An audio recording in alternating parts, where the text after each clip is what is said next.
ঘটনাটো কি বাৰু ৰাতি 9:30 বজাত জ্বলাইছে। মোক গাঁৱত এই ওচৰৰ মানুহ গৈ পেলাই 10টামান বজাত ঘৰৰ পৰা টোপনিৰ পৰা জগাই নিছে।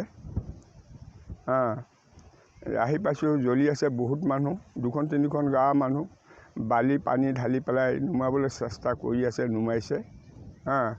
তাৰপিছত থানাত ফোন কৰা হ'ল, থানাৰ ফালৰ পৰাও মানুহ আহিছে, আহি চাই মেলি লিখা পঢ়া কৰি লৈ গৈছে।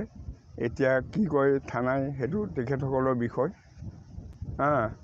এতিয়া নাওখন কি কৰিম মই ভাবি অন্ত পোৱা নাই। বহুত এতিয়া বুলিবলৈ একোৱেই নাই আৰু, আদায় হ'ল। কিমান টকা বেয়া হৈছিলে নাওখন বনাওঁতে? এতিয়ালৈকে 9.5 লাখ টকা গ'ল আৰু 4-5 লাখ টকা খৰচ কৰিলে মোৰ নাওখন ক্লিয়াৰ হ'লহেঁতেন।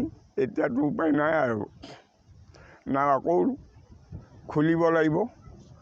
খুলি লৈ যি দিচলা কাঠ আছে এইটো বনাবলৈ এতিয়া উপায় নহ'ব আৰু, তাৰমানে কোনো পধ্যেই নহ'ব।